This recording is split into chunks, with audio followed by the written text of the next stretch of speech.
नमस्कार दोस्तों, मैं हूं मंजू शर्मा। आपके अपने चैनल डिवाइन वे पर आप सभी का स्वागत है।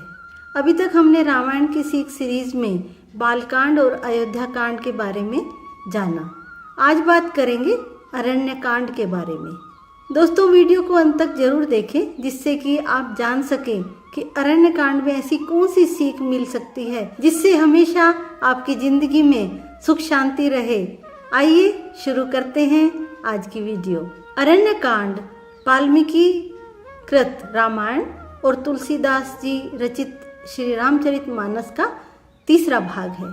अरण्य कांड में 1 श्लोक, 41 दोहा, 6 सोठा, 9 छंद एवं 44 चौपाई हैं। अरण्य कांड में शूर्पणखा वध से सीताहरण तक के घटनाक्रम आते हैं। सबसे पहले जानते हैं अरण्य कांड का सारांश। जैसा कि हम सभी जानते हैं कि वन में आने के बाद भगवान राम ने चित्रकूट में निवास किया। कुछ काल रहने के पश्चात राम ने चित्रकूट से जाने का निश्चय किया।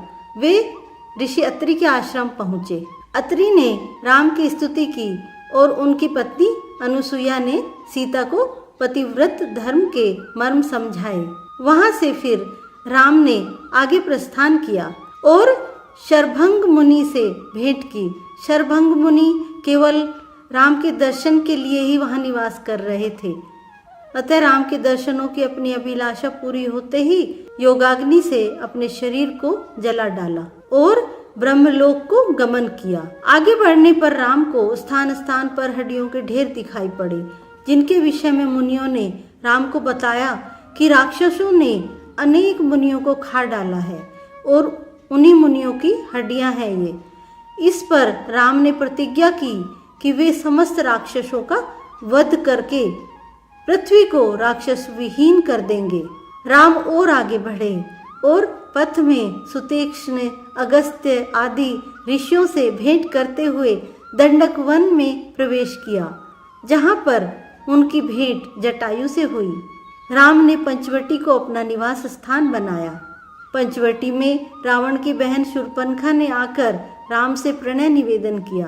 राम ने यह कहकर कि वे अपनी पत्नी के साथ हैं और उनका छोटा भाई अकेला है, उसे लक्ष्मण के पास भेज दिया। लक्ष्मण ने उसके प्रणय निवेदन को स्वीकार नहीं किया और शत्रु की बहन जानकर उसके नाक और कान काट दिए।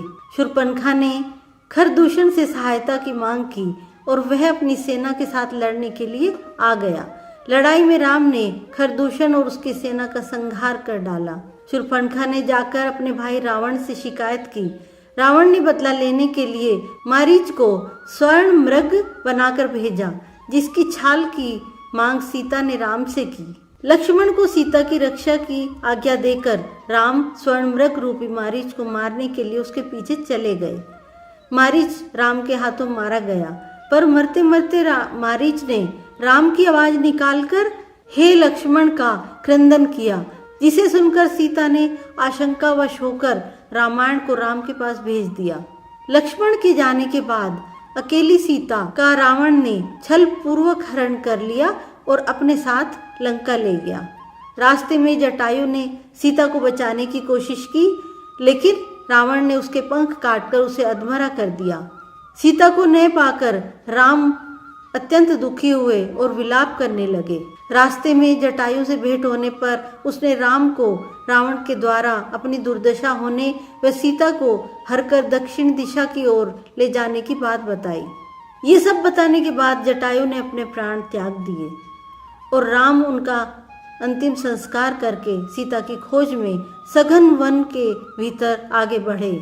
रास्ते में राम ने दुर्वासा के श्राप के कारण राक्षस बने गंधर्व कबंध का वध करके उसका उद्धार किया और शबरी के आश्रम जा पहुँचे, जहाँ पर उसके द्वारा दिए गए झूठे बेरों को उसके भक्ति के वश में होकर खाया।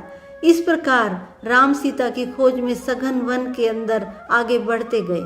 दोस्तों, अब मैं बात करूंगी अरण्य कांड से मिलने वाली सीख के बारे में।